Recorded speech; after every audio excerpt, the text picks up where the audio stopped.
Welcome to Still Plays Galaxy. If here is a channel that exists to justify a gaming obsession, this is our talk series. Today we are going to look at all of the speculation about the forthcoming Galactic Legends and the requirements. I really like the sequencing that's going on here because it's opened up the community to a lot of good, fun debate. So the consensus is we're looking at a Robolegs, Crimson Dawn Maul, or a Fallen Anakin, Lord Vader. There's a lot of good arguments for and against both. So we're going to look at the previous Galactic Legends for clues, and then we are going to make an argument for what is to come forward. So this is what we're looking at here. We're going to look at the pros and cons of each Galactic Legend, break down the patterns from the previous ones, take a look at the Conquest character and what could be coming after Commander Tano. Each of these events have iconic battles. We're going to look at which ones could be captured here for the event, because that's going to have a role in what the characters are. And then we're going to look at the requirements themselves and speculate on what we think they could be. To pair with Jedi Master Kenobi, we need to look at who makes sense lore-wise, who makes sense within the game, and who is Galactic Legend worthy. Anakin maybe shouldn't be as strong or stronger than Darth Vader. Maul might not be Galactic Legend worthy and might be better as an epic confrontation character. Very good, but not elite. With these events, they're telling a loose story, and there's a question of how much there is a shared story between Kenobi and these potential dark side Galactic Legends. With Maul, it was a very one-sided rivalry where Kenobi was barely aware that it existed half the time. With Anakin, we have a question: is this Jedi Knight story? Is it Darth Vader's story? Or is it the specific segment of the fall? Because that's all going to have an effect on what the potential factions could be for these characters. Because when it comes to these previous Galactic Legends, this is what we've been looking at. There's characters that are faction related, there are recent releases, and then there are story related characters. The previous Galactic Legends have had 12 to 14 characters required, and the average relic level was 5. With the previous Galactic Legends, we had Master Luke with the Rebels, Sith Eternal Emperor with the Empire and Sith, mostly Empire, Rey with the Resistance, Kylo with the First Order. So we need to look at which factions make sense for these new Galactic Legends. Kenobi is going to be Jedi or Galactic Republic. Maul, the rest of the Sith, Mandalorians, Scoundrels, probably a little bit of a mix, but primarily from those factions. And Anakin, we have a problem. Is it going to be more Jedi and Galactic Republic? That's kind of what makes more sense for his story. There's some Tuskens in his story, but that's not a whole faction. Then Separatist makes sense timeline-wise, but it's not a great argument. So then, for me, Anakin starts falling apart as a Galactic Legend because I don't see how these requirements come together. And let's break this down some more. From the previous Galactic Legends, we can start extracting those patterns and establishing what we think these requirements are going to be. So we have the first 4 from Kenobi plus the ship. The ships are easy. If it's Anakin, it's the Starfighter. If it's Maul, it's the Scimitar. And then we also know that a previous version of the character is going to be required. There's only one Maul. There's 2 Anakins. I think probably both would be required because most players already have them at high relics anyway. Now, in all cases, they're probably going to be Relic 8. On top of that, from the previous requirements, there were 14 on the most recent Galactic Legends, 12 on the previous ones before that. The average relic level was 5. Now, most of the player base thinks Commander Tano is going to be one of the requirements. It makes a lot of sense, but she also makes sense for Anakin and Maul, but we're going to leave her in the Kenobi requirements. The Conquest character that comes after Commander Tano is going to be a big clue for what that Galactic Legend is going to be. So we're going to speculate on what the Conquest character is so that we can speculate on what the Dark Side Galactic Legend is going to be. Now we can make an argument that Fallen Anakin or Robolegs Maul both make sense for that character. Anakin then doesn't completely overshadow Darth Vader. And with Maul, then you have a power level that might be more appropriate for the character. If it's not going to be Anakin or Maul, I have a couple other ideas of who it could be.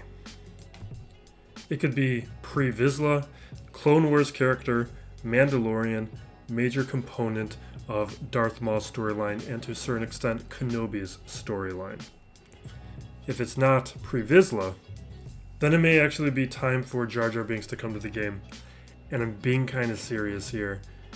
He is one of the few characters who would make sense with Anakin that might be appropriate in terms of the power level for a Conquest character. He could potentially do something where he's affecting the RNG or making unresistible things resistible. That would be extremely powerful. And the longer this game goes on, there's fewer and fewer characters that are important enough or big enough that they can be slotted into these kinds of spots within the game.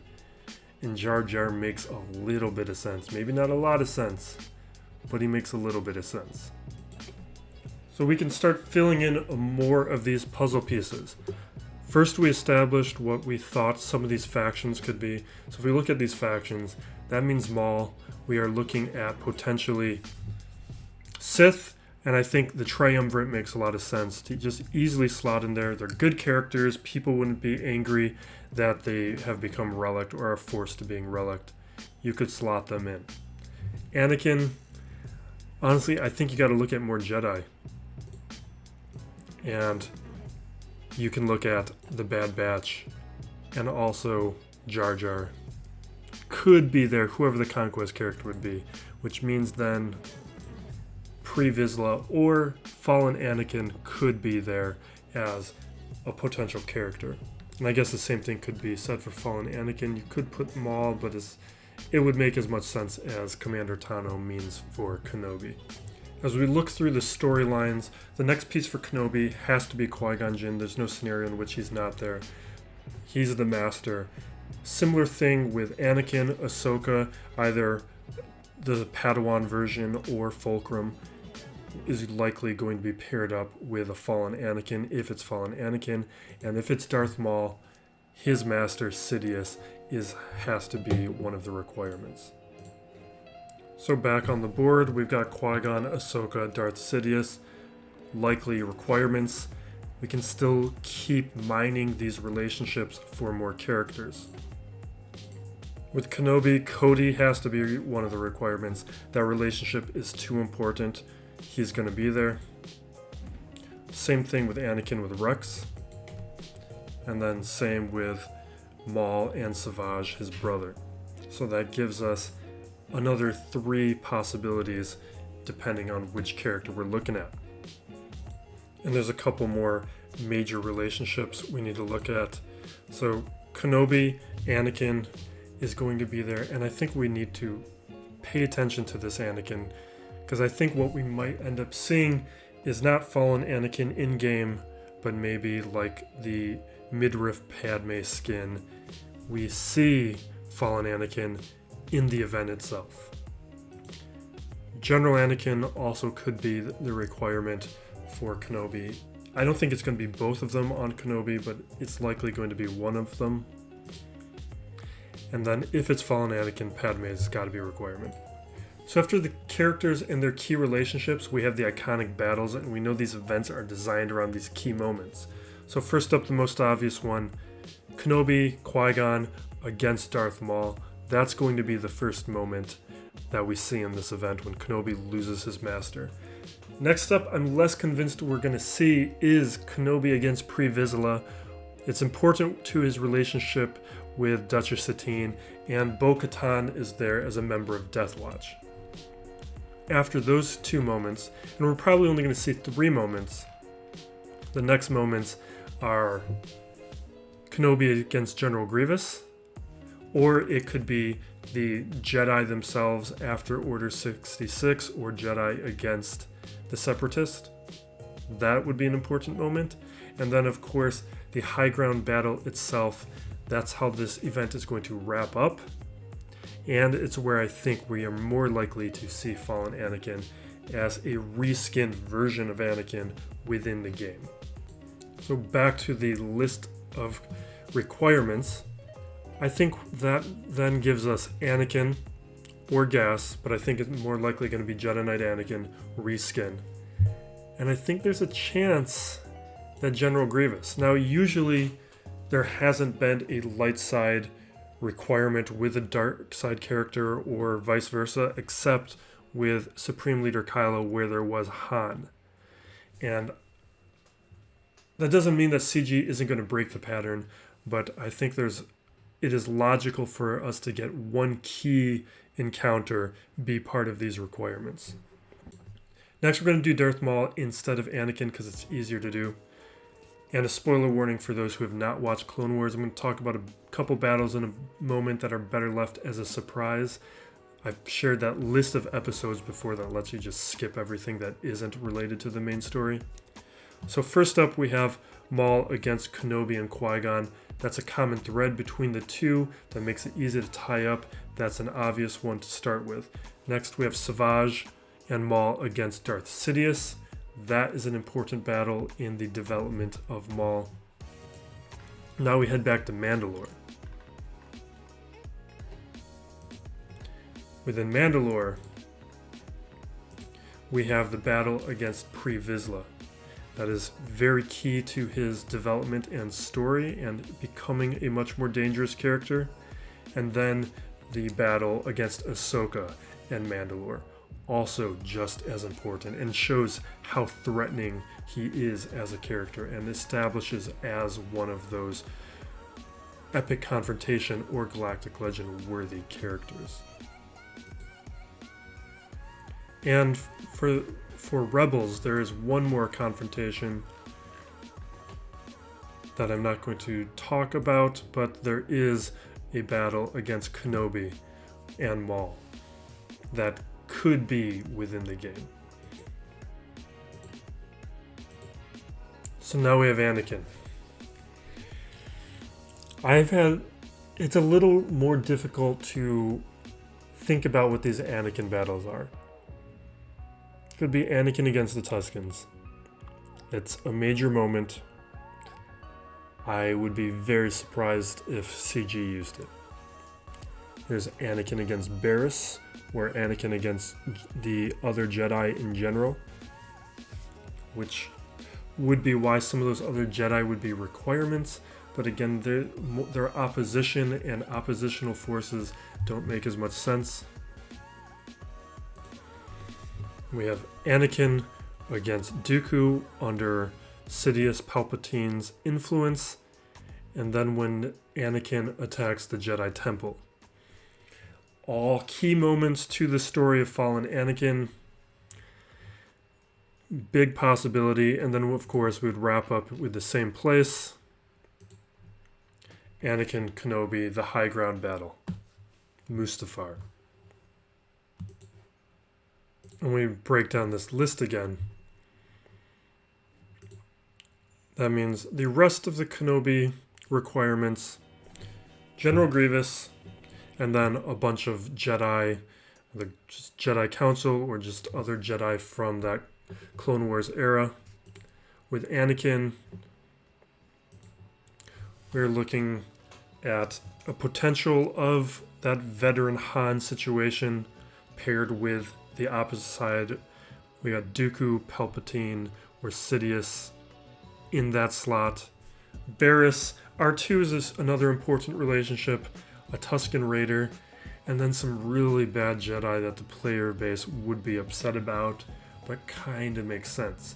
But you see how flimsy some of these Anakin requirements are, which is why I become less and less convinced that Anakin is going to be the one.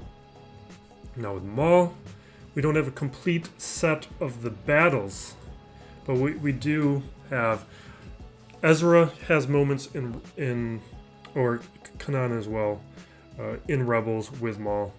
Ahsoka, I would think it'd probably be Fulcrum in this scenario, but it could be Commander Tano, it could be Padawan version, but a version of Ahsoka. Gar Saxon and Imperial Super Commando, they're more Mandalorians that you can pair with Pre Vizsla, that would make sense. Kira, a scoundrel with an important moment with Darth Maul. Sith Assassin as another Sith that is not currently required for anything. Kind of like Sith Marauder being a Sith Eternal Emperor requirement. Sith Assassin makes sense. And then I think we have an unreleased character or Asajj Ventress as a possibility. There is a moment with Asajj and Maul that I think could be looked at, but I think it's more an unreleased marquee that we need to see, because we also have Bo-Katan as a recent marquee character being a Kenobi requirement. And what I also saw from the previous Galactic Legends is there was always 2 recent marquees. And so I don't think we've seen everything, obviously, for Anakin or Maul, but I think with the recent marquees, we could be looking at something like the Bad Batch for Anakin, or another character that hasn't been released. The other thing that I thought about with Kenobi but took off ultimately was like Cad Bane. I don't think adding too many dark side characters onto his requirements made any sense. But that is where I've been coming down. I'm going to be speculating on Maul. I like Maul. I want a dark side character.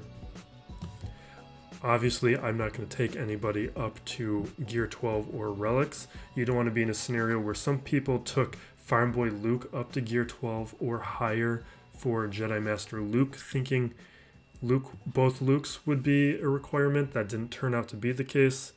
So the way I would approach any of these, if you want to speculate, Gear 10, Gear 11, just bring them up higher so it's less work when it gets there, and then Horde gear. Unless it's a good character, then you can take them higher. So for me, I have fairly decent Sith already, but I'm going to be pushing this Sith a little bit more. And those are my thoughts for the upcoming Darkside Galactic Legends. I probably spent way too much time on this video, but it's a topic that was very fun and interesting to overthink on, and I'm very much looking forward to what could be coming next down the line. It's been an exciting few days since this news was announced. So thank you again. Be safe out there, everyone, and be excellent to each other.